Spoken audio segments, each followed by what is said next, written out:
My name is Damien. I'm originally from New York. I'm currently on a train heading to Würzburg, Germany for my first Keep It True festival.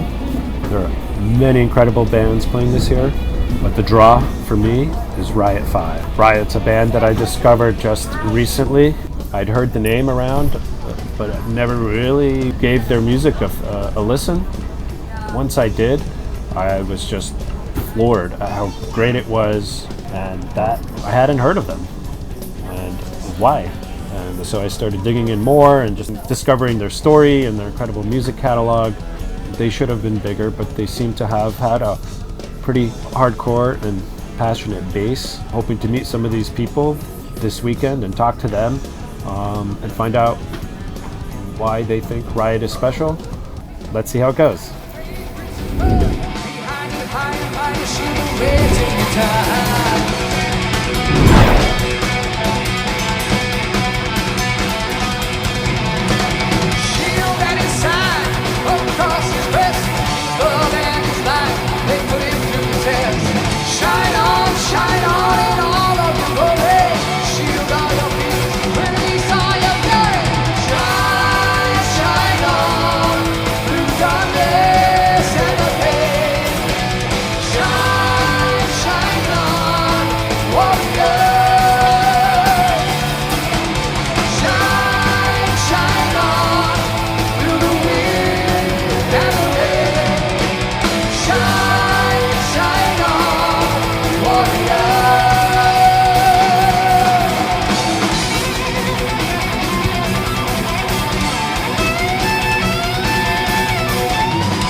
What keeps me alive? Beer. And Riot. Riot and beer! Riot and beer! Riot and beer! Riot! As for Riot, what to say, great band. Okay, an underrated band of course, but for us in the underground they are huge.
For us, when we started it, the main the base of everything was US metal. The traditional US metal from bands like Omen, Broker's Helm, Manila Road, Siroth Ungol, Bitch, Armored Saint, all these kind of bands that were in the 80s. They made amazing music, but never had the success they would have deserved, and were always below the radar for many years. And we wanted to give all these bands like more exposure. And it's like a family meeting for all these people that love or share the love of all these bands. Like this brotherhood, these amazing positive vibes, being here, shouting out them like one song together.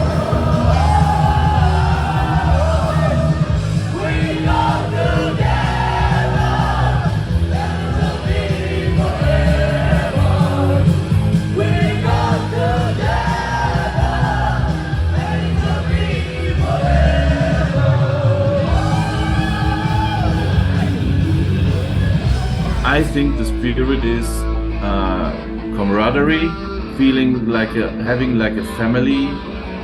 They are all united by the same kind of love for this kind of genre.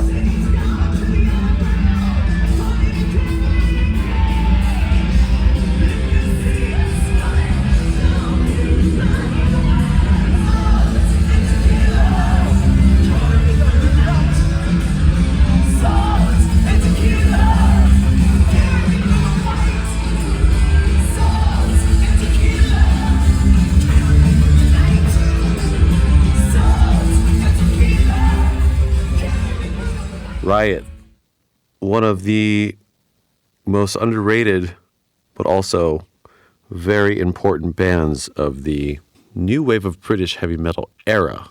At a time where the new wave of British heavy metal was really kind of the heavier, more promising sound in metal, Riot was often known as an honorary new wave of British heavy metal band from America.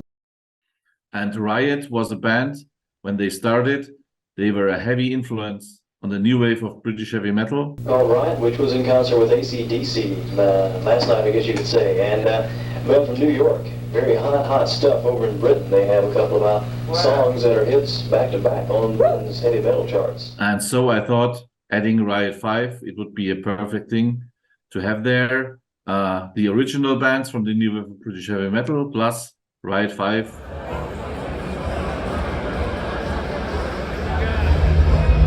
Why are you wearing this Riot shirt? Well, because Riot fucking kicks ass, and the shirt kicks ass too. I mean, some people are like, the fuck is that? And you know that they're a poser if they ask that question, right? Riot の皆さんです。Riot! というわけで、80年になったような気がするんですけど、すんげえそっくりな顔してるんですけど、ちょっとそのマイク・ティワーについてちょっと話してください。このマスコットになった。どういう人なんですか? The original idea was, of course, on the first album, Rock City, because when we made this record, we did not have a record deal anywhere. And we originally put the record out on our own small label to get exposure. And what we wanted to do was basically have an album cover that would pretty much stand out in the album racks at a record store. So he was basically, he came out of that, you know, the artist came up with this whole concept.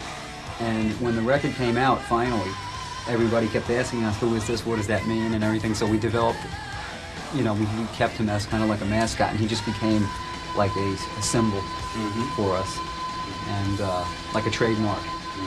And well, Billy and Steve were our producers during the first album, and back in 1977, there was a political issue in this country about the Canadians clubbing baby seals and killing them for their fur, for their skin.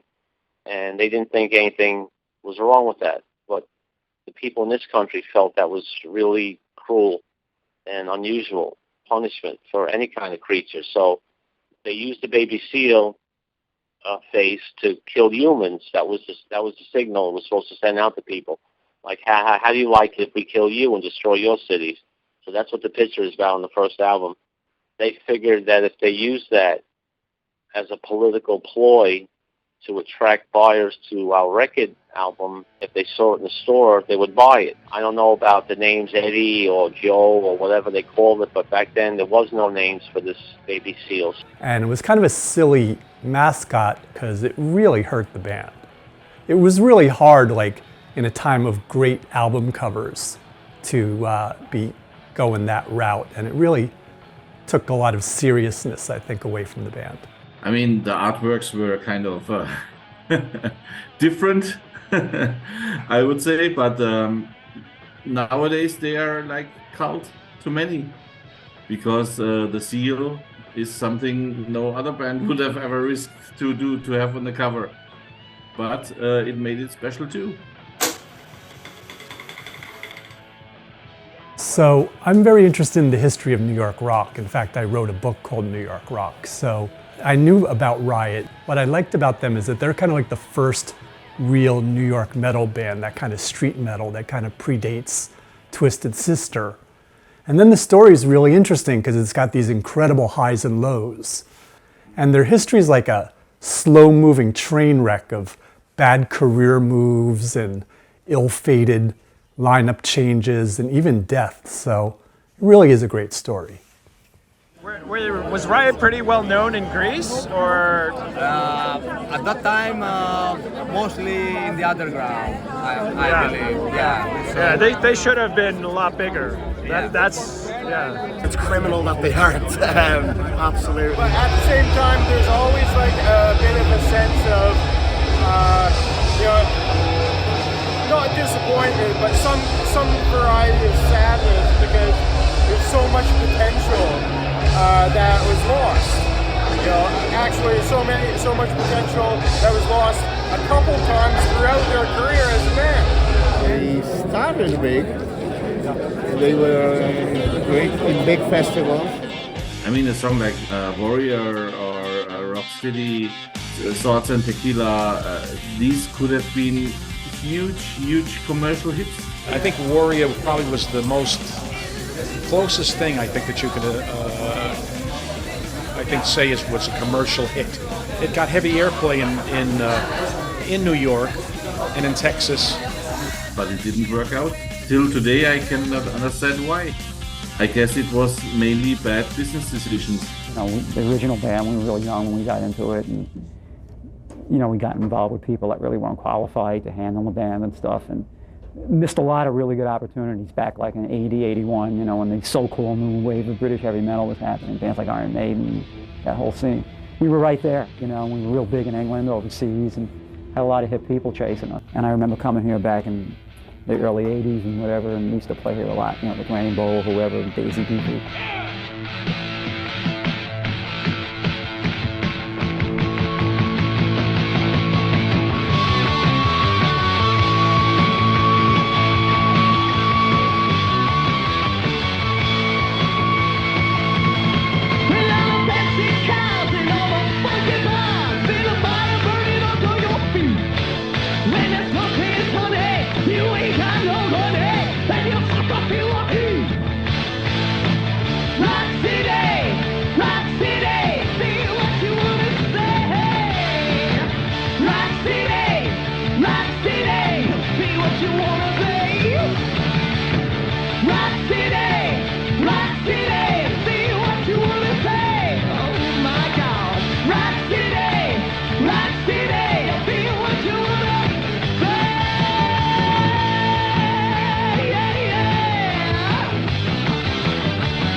Riot was a band that got lost in the shuffle, but they had some great music, they have a great story, and they should not be forgotten.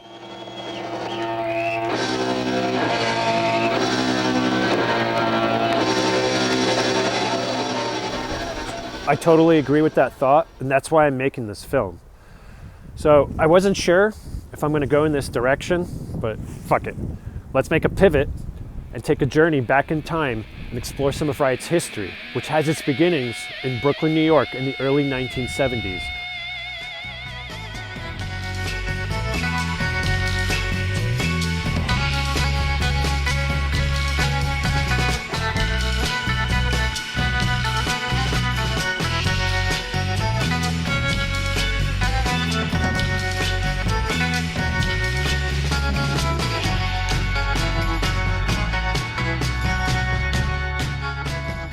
One of these days, pow, right in the kiss. Oh, you're a riot, riot, riot.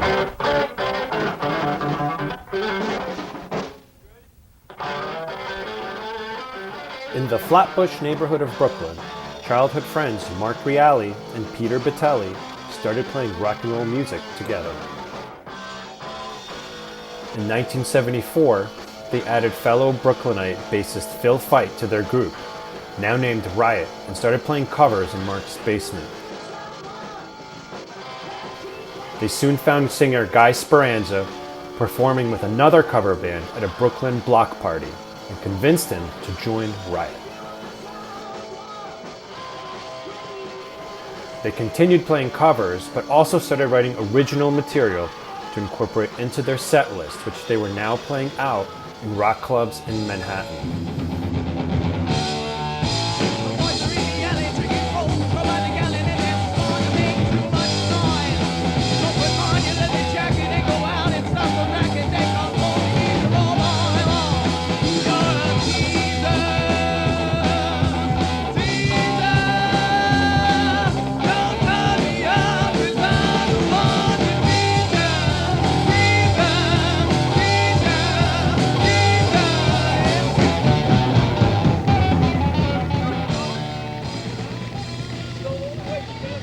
In 1975, Riot added second guitarist Lou Cavaris from Queens. I just happened to have the same influences as Mark and the rest of the band. I liked Rick Derringer and Ronnie Montrose and Edgar Winter and Deep Purple and so forth and so on, and our influences coincided to the T.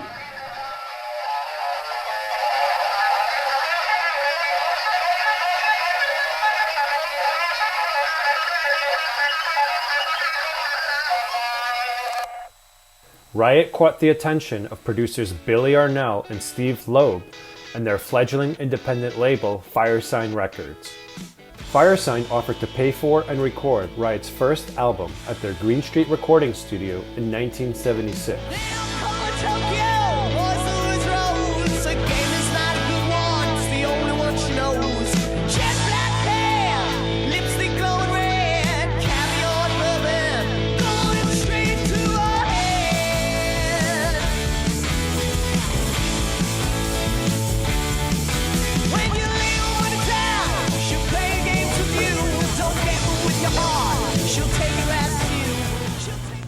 They fired the bass player Phil Feit, and who later went on to play with Billy Idol and Joan Jett, so that probably wasn't the best move either.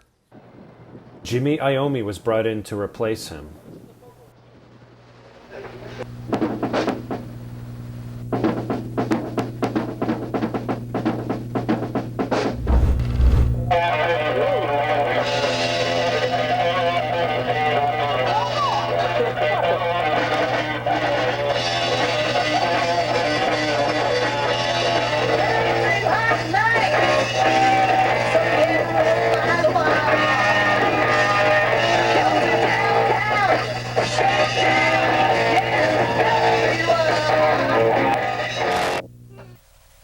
After listening to the album the other day,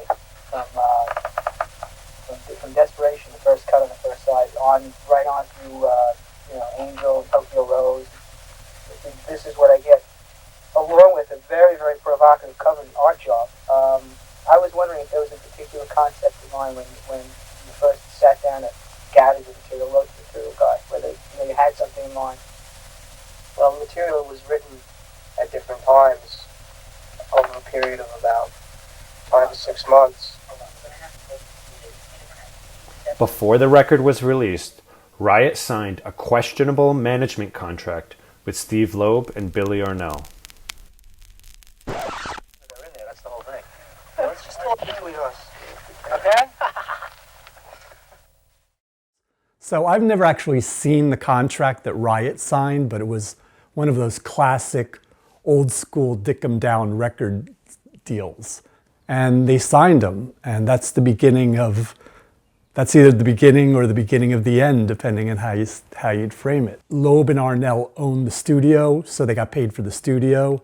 They produced the records, so they got paid for the production.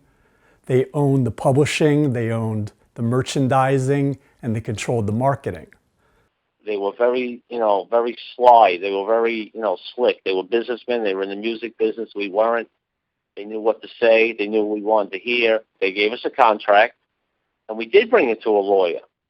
And the lawyer said, this contract sucks. So we went back and said, our lawyer says this contract sucks. So they turned around to us and said, listen, you want a record contract or not? And we said, yes, we do. Need I say more? And that was the end of it. Our starry eyes and all these big dreams that we had overtook our sensibility, and we ended up saying, yeah, we want a record contract, and we didn't go along with what the lawyer said, even though he told us it was a bad deal. I wish I had it to do over again. We would all do things differently, as far as rights, and equality and all that, but we didn't do it, so all these bad things happen.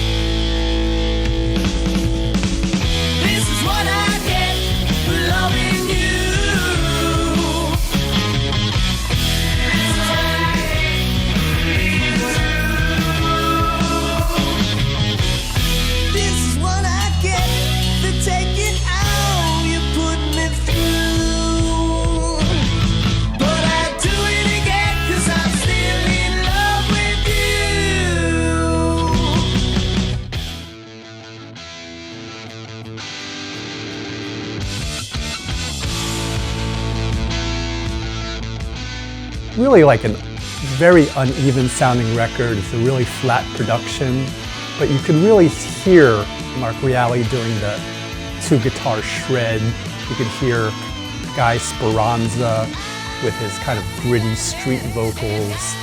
So there's a lot going on there, but the album bombed in America. It did well in Japan, and it was very influential in England on what became the new wave of British heavy metal. Guys like Steve Harris from Iron Maiden was hugely influenced by it. Fresh Air, Times Square, 42nd Street. It's complete. Oh, New York is where I'd rather stay. The legends smelling hay. I just enjoy going too. Stealing cars, busting up bars, ruining the avenue. Turn around. That's the field? That's the field.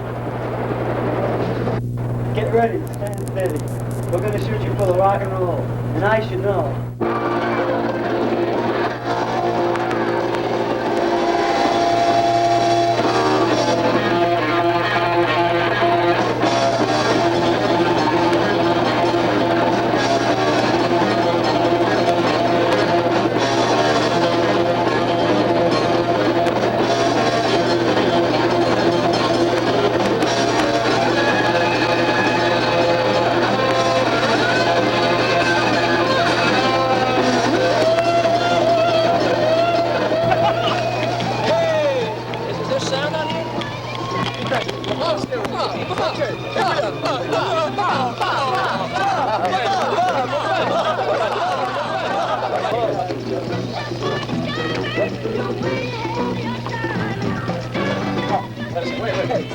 Hey, I'm a crazy guy, and this is my crazy friends.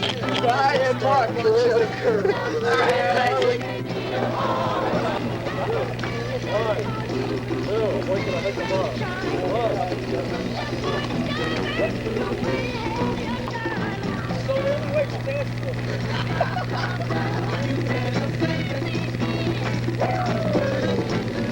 Don't smile too much. It's a pretty strong.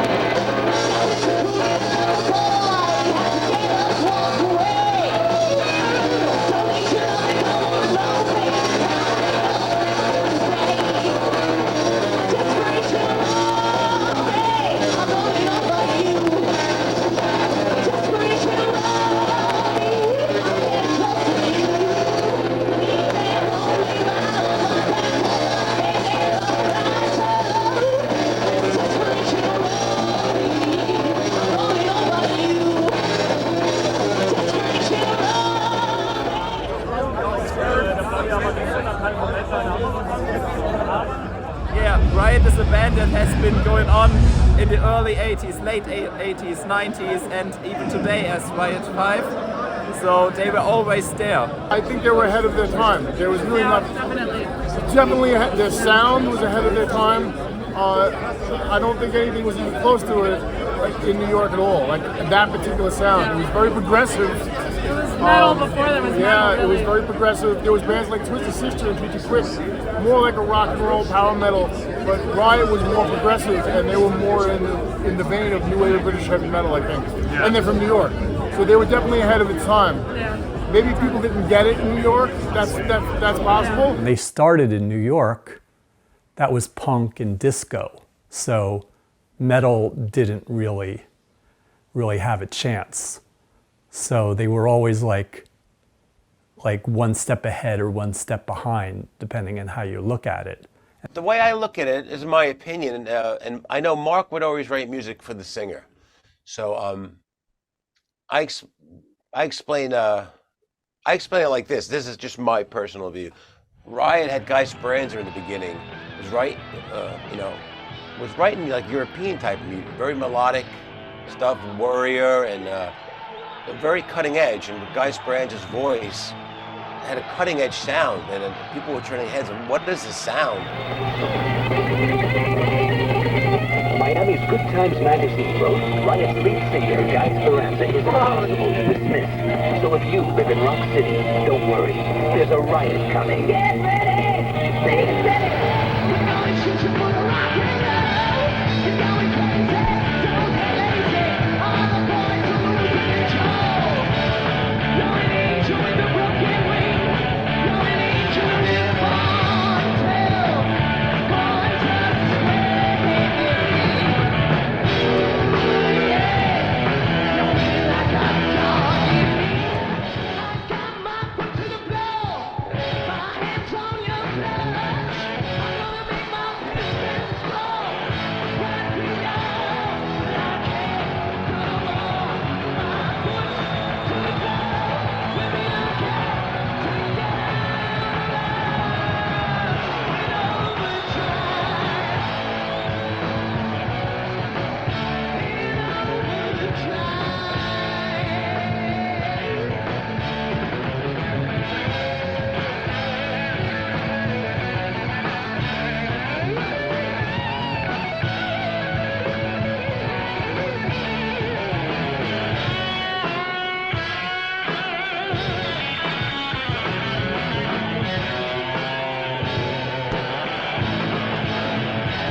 the feeling that they transmit is just wonderful. The lyrics, everything is just so positive and such a strong vibe, and you just feel it.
Well, it was definitely a vibe from the past they did when they played the album. Yeah.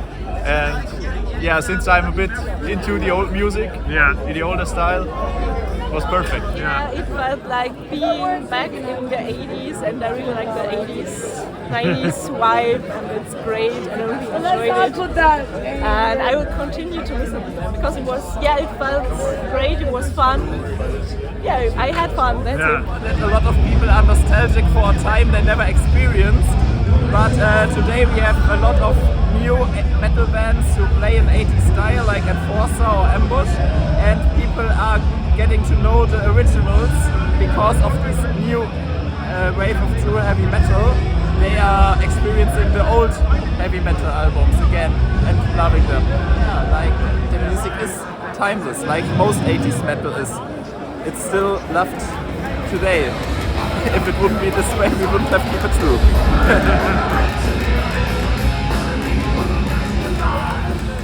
Many young bands started to play this kind of style that is heavily influenced by these classic 80s heavy metal with melodic lead guitars and high-pitched vocals and remarkable melodies.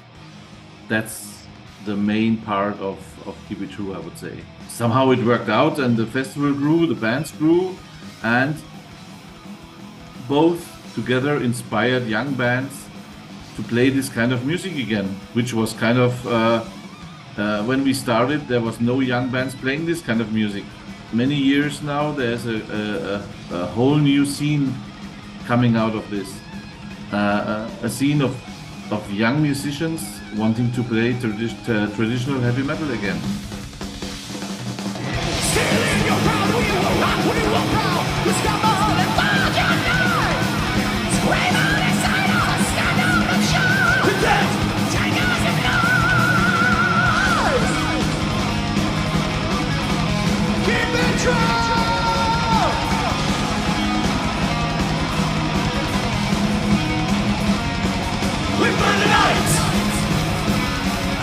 Today, and fucking hear you! No other. Ooh, yeah.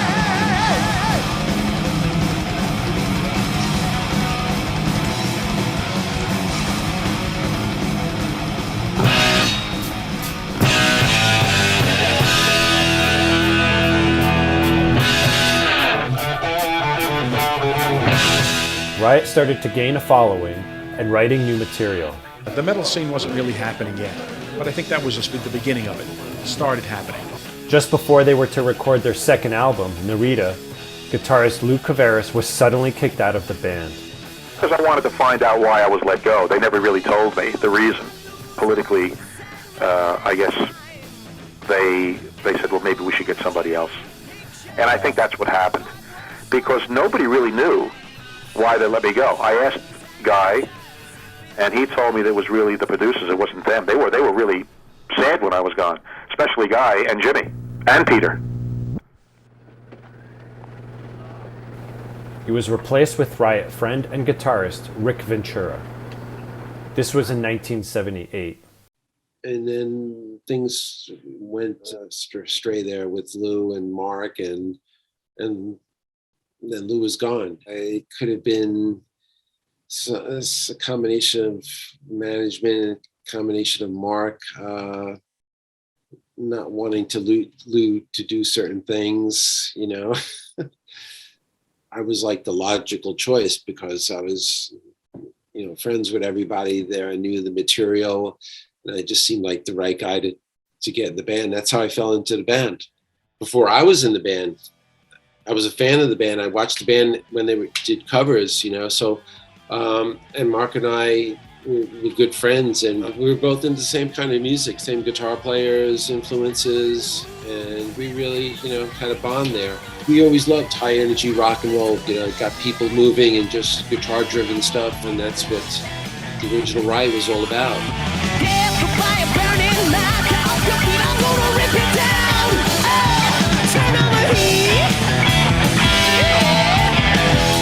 The second album is called Narita. If anybody knows, that's the major airport in Tokyo. So it was obviously a nod to this growing fan base that they had. But then again, it had this cover with Tior standing on a bed of skulls with an airplane coming at it. So it's kind of silly. Now it's definitely a better album, better sounding album. And it's got a couple killer songs, like the song Narita is this instrumental shred, which, you know, Mark Reale goes off on. Mark Reale was definitely writing riffs ahead of his time. Some of the things he was doing on Narita weren't really being done by any other band until at least a few years later. And the song Narita, it's just the guitar work, the riffing is just very above what most other bands were doing at the time. We got a new album out called Narita. This is the title track.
Well, at that time, when we were making this record, it was very difficult to get a record out in America. There weren't many independent record companies like there are now, and it was very difficult, and we couldn't get a deal, and we couldn't get anything going, and to have this kind of response, you know, and acceptance over here, you know, we basically wanted to acknowledge that in some way, and that's where we came up with the Japanese idea, and to make it, you know, to relate to Narita Airport, and the sumo wrestler basically at the time he was kind of like we used to call him Mighty Tior. He was like Tior. Yeah, that's cool, right? He was like our mascot in a way. So he would appear in different forms on each record.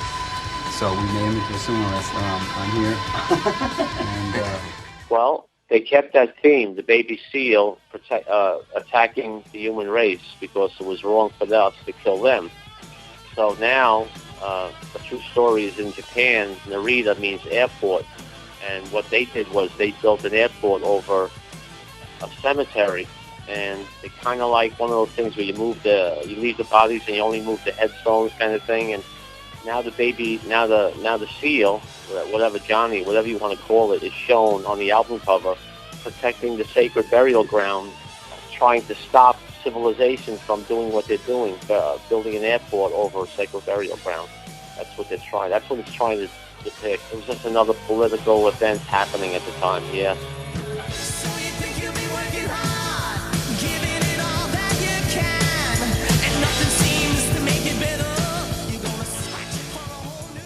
Now, what was interesting about that period of them is they got picked up by Capitol Records. But Capitol Records wasn't really interested in the band. It was kind of a favor to the manager of Sammy Hagar, who had taken them on the, Sammy took him on the road because he kind of wanted a tough band to play with them.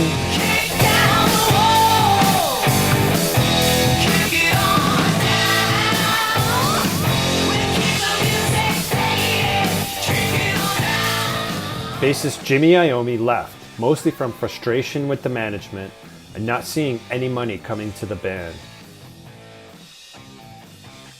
Then, in 1980, Mark's childhood buddy and Riot founding member, drummer Peter Battelli, was suddenly and unexpectedly booted from the band. And I was very hurt and very saddened by the way he handled this. I don't know if it was Billy and Steve, our producers, brainwashing him or talking to him, and that his friendship didn't seem to matter anymore. So that was the sad part, that we started this together as a group, you know, as friends, and then instead of sticking together and having a plan against outsiders, Mark went off on his own and decided that the band doesn't exist anymore, and nobody told me, nobody called me, and it was very hurtful, you know, after 15 years of all this, you know, not to be, included in at least a decent explanation about things. So no, I was never told anything. Yeah, so that's what bothers me the most. I guess I'm never really going to know. I really don't know.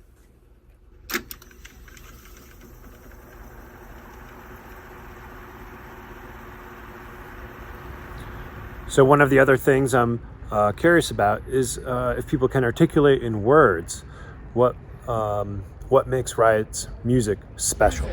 I mean, the music makes them cool. If you want me to describe why the music makes them cool, that's a lot harder of a question. The songwriting was very good and aggressive. The guitar playing, the bass and the drums behind, they're pitching you forward. The rhythmic, the guitar solos, the whole songwriting was killing me. It was impact. They have a good combination of hard rock and heavy metal, and excellent vocals and excellent melodies. They have that true heavy metal feeling, even in the first era, with different atmosphere, or in the later albums. Just that combination of like, just amazing, tight, beautiful, profound songwriting, and the musicians to like bring it to life. You know, because I also listen to punk, and that's got all the energy, but it doesn't always have the musicianship. You know, and I feel like Riot has everything you can want. So for someone who likes hard rock and heavy metal, it's just perfect. And I always thought Mark Reale was this incredibly underrated shredder guitarist.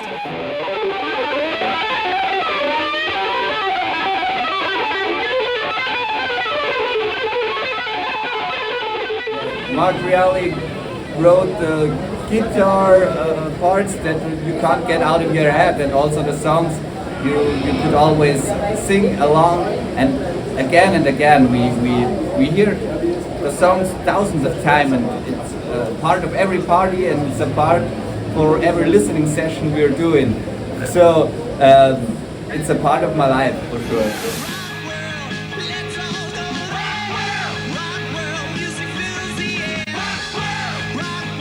Joey Ryan, and this is RockWorld, the show that brings you the newest and most exciting rock music from all over the world.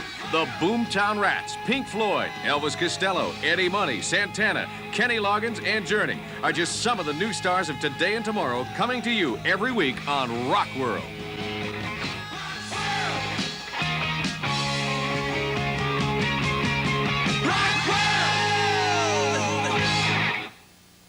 So Riot's on its way up, and it's decided between Mark Reale and management that they have to get some seasoned musicians. But really, what band who's rising so fast, they had just come off an AC/DC tour, and then you fire half your band? I mean, it was really like a crazy move. And the drummer Sandy Slavin and the bassist Kip Lemming were guys from rural New Jersey, which is a night and day personality than these Brooklyn characters. Sandy Slavin later went on to play with Ace Frehley and Ted Nugent, and Kip Lemming had come out of a band with the members of Derringer, so he had good credentials. And House band out, man. No laundry done. About to be nice, take one.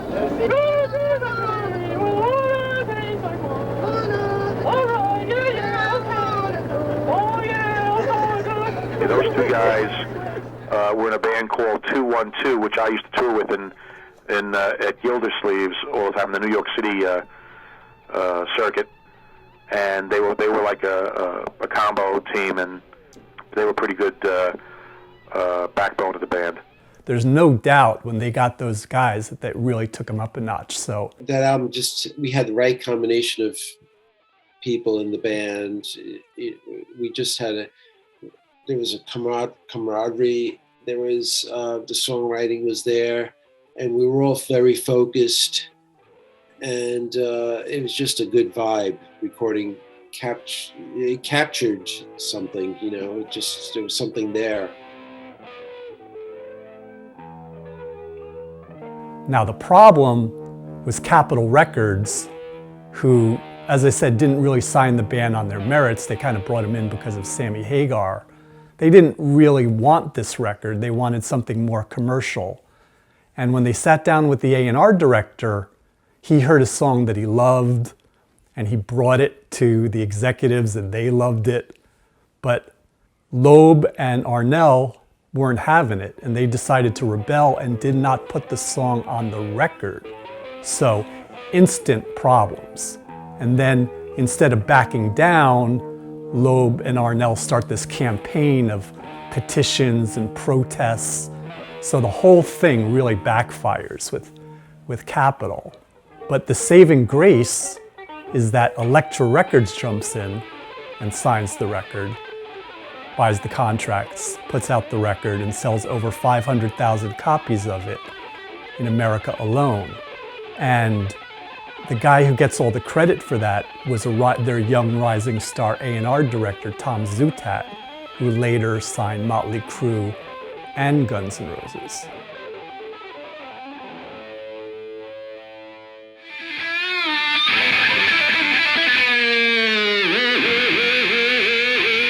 London, it's 2 years, a very hard struggle to bring a band to Hammersmith tonight.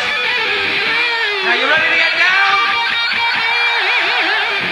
Please welcome for the first time to the United Kingdom in London, our guests from New York City, Riot!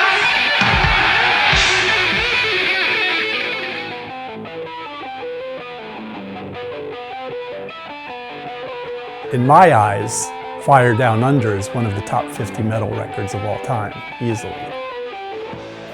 The classic Riot sound was ahead of its time, and it would influence many bands still to come.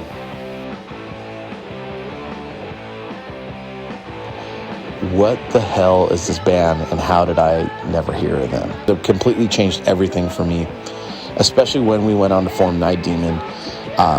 I was like, I want to sound like Riot. I want to sound like that band. Tequila.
the music was there, the talent was there, the songs were there. You know, Fire Down Under is a masterpiece. I'm like, God, that should be up there with friggin' Number of the Beast. You kidding me?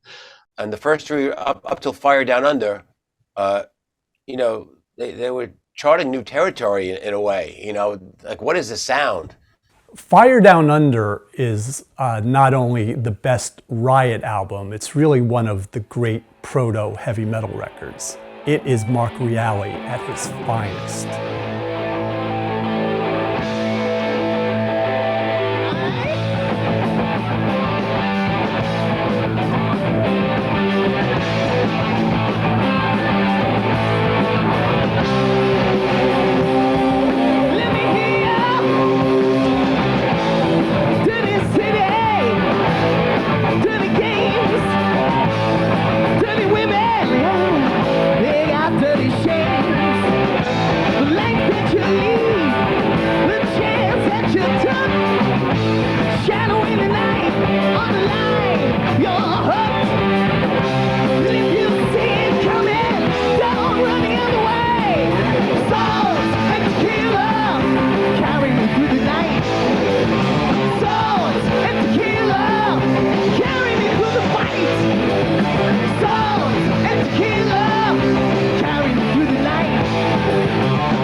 Fire Down Under was really like a musician's record.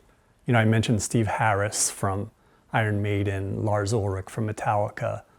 People who were playing early heavy metal were listening to Riot, and the album they were listening to was Fire Down Under. You know, we have just played a video from Metallica, but did you know that Lars Ulrich and James Hetfield, these two guys from Metallica, are such a big fan of Riot?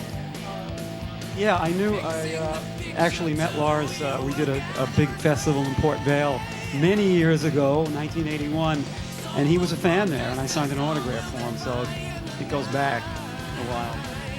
知ってますよ。ラーズに関してはね、もう。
They also got a date playing at the first Monsters of Rock festival. So things were really looking up for the band, and it really looked like nothing could stop them. Why do you think more people don't know about them? Well, they never made it big, I think.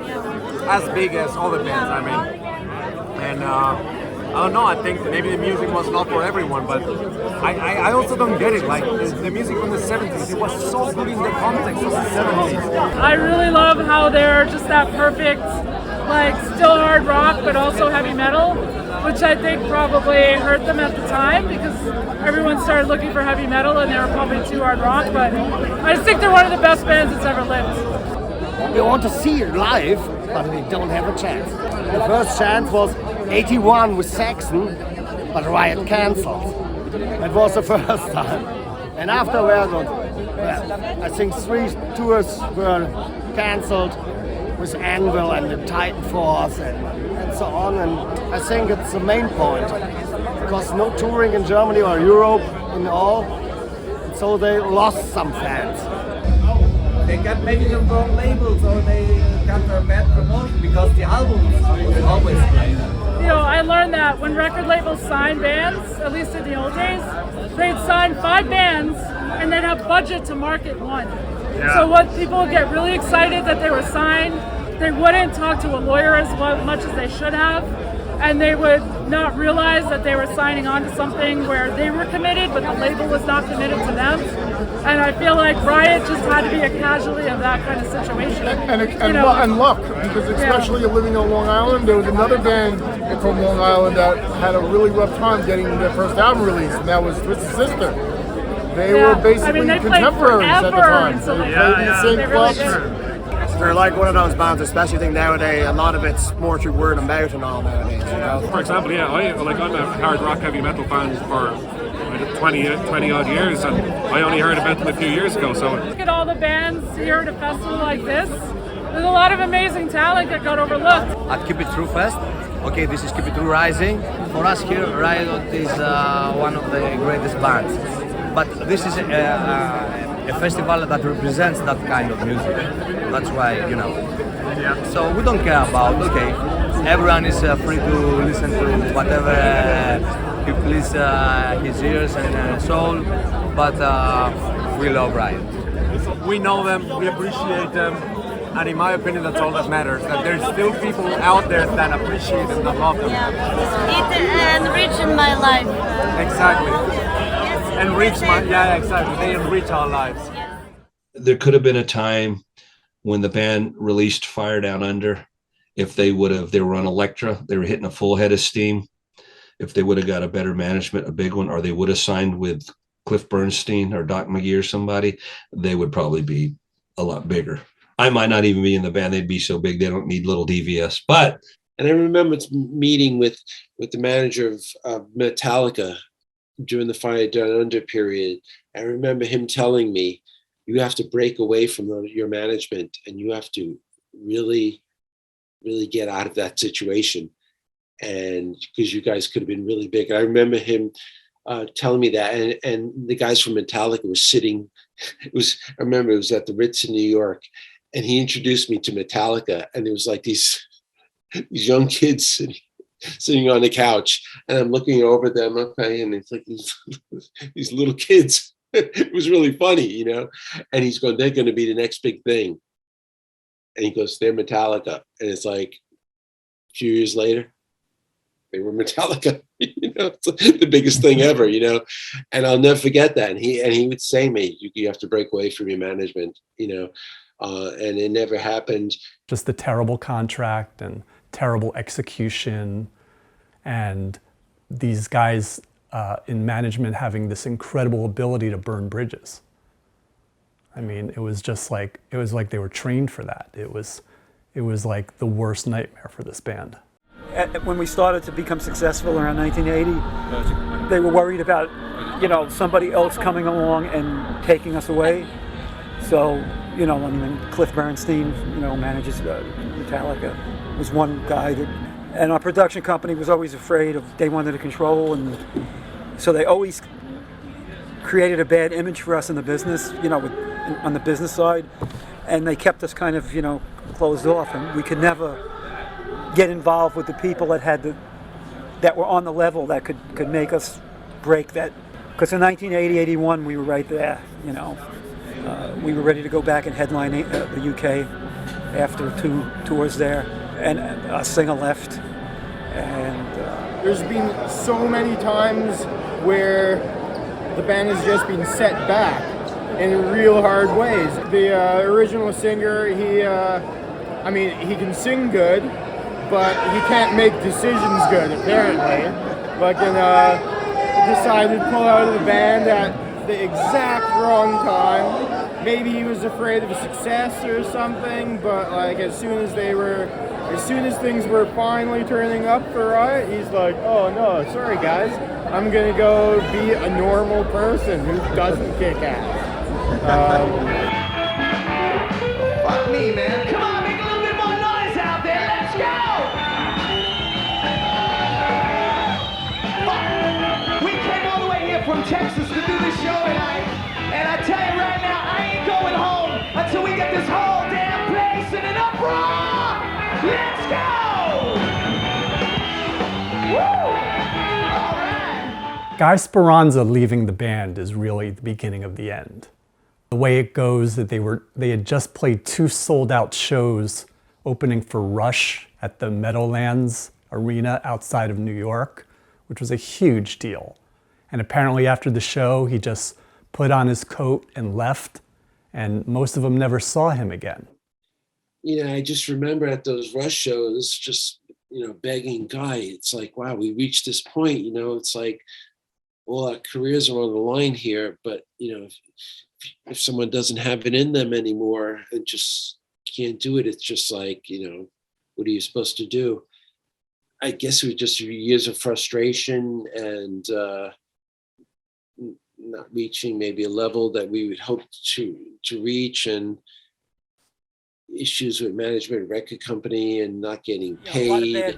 You know, he left partially because of the management, partially because he got married, he was leaving the industry. The story with Guy was that he was basically like a nice Catholic boy from Brooklyn, and he married a nice Catholic girl who hated rock and roll, and decided that he should get a job with her father at doing pest control, like, you know, exterminating mice and rats. Because Guy was actually pretty fed up at the time with them. He didn't want to tour anymore because of he didn't want to be away from his family anymore. There wasn't a lot of money being made. The band was always getting ripped off, you know, financially. The producers had a lot to do with a lot of the demise of Riot, the original Riot. That was a very unfortunate period because, you know, that was the sound of Riot, you know. Guy's voice was such a unique voice. He just had a certain tone to his voice, a certain writing style, a certain delivery. So it was very unique. And that's why, you know, people latched on to Riot because, you know, it's the sound of the singer of the band is so critical. All right, which was in concert with AC/DC last night, I guess you could say. And well, from New York, very hot stuff over in Britain. They have a couple of songs that are hits back to back on Britain's heavy metal charts. And they will be touring back through sometime in the future, according to their webpage. You know what I mean? Start the doorway.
Thank you.